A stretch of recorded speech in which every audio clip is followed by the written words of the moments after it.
stop complaining, Soot. It is your fault that we are so late. You were the one who wanted to stay over at Freya's elf realm. Keep it together. We are almost home.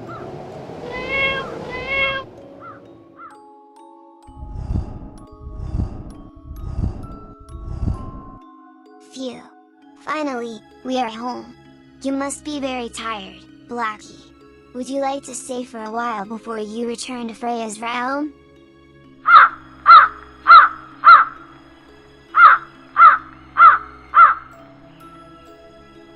Okay, if you are sure.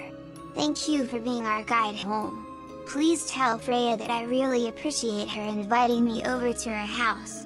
I hope she will also visit me soon.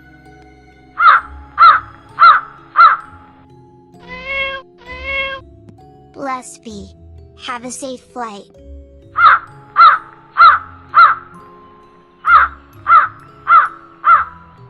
Now let's get inside our house.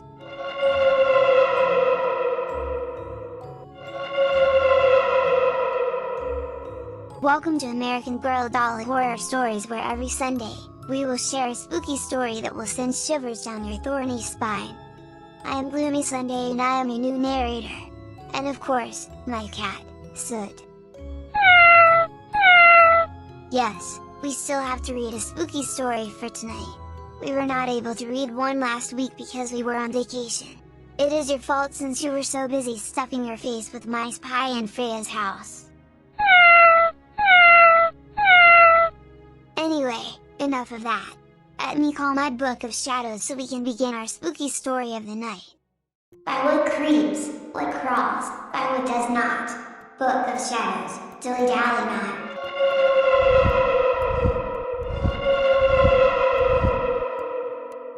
The Evil Grin. The Evil Grin is a scary ghost story about a young girl who goes to visit her friend one evening. When she encounters her friend's mother, the strange smile she sees on the woman's face terrifies her. When I was 12 years old, I had a best friend named Brenda. After school we always went to her house to hang out. She lived in a big house on the edge of town. One day, Brenda didn't show up for school. She was absent for the next few days and I began wondering if there was something wrong with her. After she had missed a whole week of school, I decided to pay her a visit. I cycled all the way across town and arrived at her house just as it was getting dark outside. When I rang the doorbell, I got a shock when the door opened almost immediately. Brenda's mother was standing in the doorway, but there was something strange about her. Her eyes seemed darker than usual and her hair was hanging loose around her shoulders. I noticed that she was wearing a bathrobe.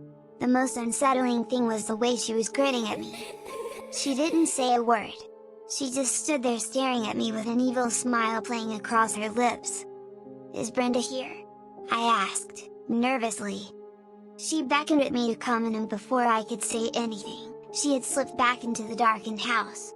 As I stepped inside, my eyes strained to see in the darkness, but I wasn't sure where she had gone. Just then, I heard a strange humming sound and followed it into the kitchen. I found her there, standing at the kitchen sink with her back towards me. The moment I entered the kitchen, she stopped humming and there was an eerie silence. I took a seat at the kitchen table and waited. She seemed to be taking forever. I spent the next 5 minutes just sitting there, wondering what was going on. Then I realized something very odd. The whole time I had been sitting there, she had not moved a muscle. Her back was still towards me and I couldn't see her face. Her hands hung limp by her sides and her head was tilted slightly. Something was very wrong. I stood up nervously and approached her. She remained completely still. Ever so slowly, I moved around her and tried to get a look at her face to see if she was alright. The sight still haunts me to this very day. Her eyes were wide open and she still had an evil grin on her face. I was so freaked out that I couldn't bear to stay in the kitchen a moment longer. Without saying the word, I backed out of the room and made my way towards the front door. I jumped on my bike and began cycling as fast as I could down the long, winding driveway and all the way across town. I didn't stop until I reached the safety of my house. It wasn't until a few days later that I found out why my friend Brenda had been absent from school. My parents told me that there had been a tragic death in Brenda's family. "What?" I asked. who died. My parents broke the sad news to me and it made my hair stand on end and I was crying from fright. Brenda's mother had died suddenly, and the night I called over to her house, Brenda had been at her grandparents' place, attending the funeral. Years later, when I was 16 years old, I made a little extra money by working as a babysitter on weekends. One evening, a friend of mine called me and said she knew a family who desperately needed a babysitter. She was busy and wanted to know if I was interested in babysitting for them instead. She told me the parents were very nice, the pay was good and their 3-year-old daughter was polite and well behaved. I wasn't doing anything important, so I told her I would be glad to take the job. That evening, I went to the family's house and met the mother. Her name was Ruth and she was getting ready to go out for the night with friends.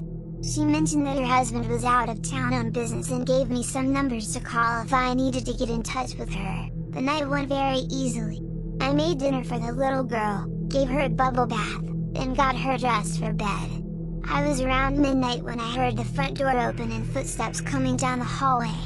I thought it was strange, because I hadn't even heard a car pull up. Turning around, I was relieved to see Ruth making her way into the living room where I was sitting watching TV. She never said a word to me and, as she walked past me, I was surprised by how different she looked.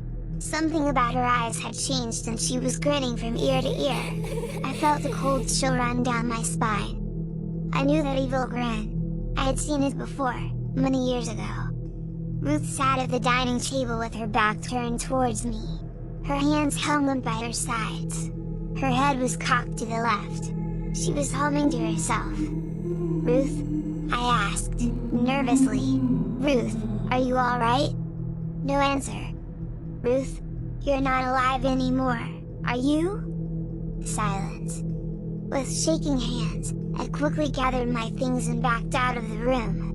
When I got to the hallway, I opened the front door and looked outside. There was no car in the driveway. All of a sudden, the eerie silence was broken by the sound of the phone ringing. I didn't want to answer it. I was afraid of what I might hear. For a moment, my hand seemed to hover over the phone. Then I lifted the receiver and put it to my ear. I already knew who it was. It was the police, calling to tell me that Ruth had been involved in a car accident an hour ago. She had been killed on impact.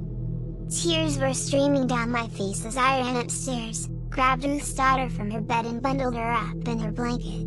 As I came back downstairs, I had to pass by the door to the living room. I could still see Ruth sitting at the table with her back to me. Without pausing for a second, I ran out into the night, carrying the little girl in my arms.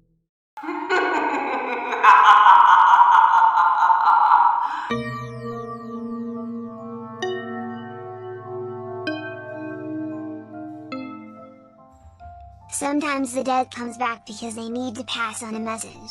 Maybe they feel that it was not yet their time to die. Some people say that some of the spirits loitering about do not know that they are already dead. I do hope that whatever the case will be, they will go towards the light and pass on. That is all for tonight's spooky story. Please come back next Sunday as we share another scary story from the dark side of the world. Again, this is Gloomy Sunday and that is my cat, Soot. Blessed be.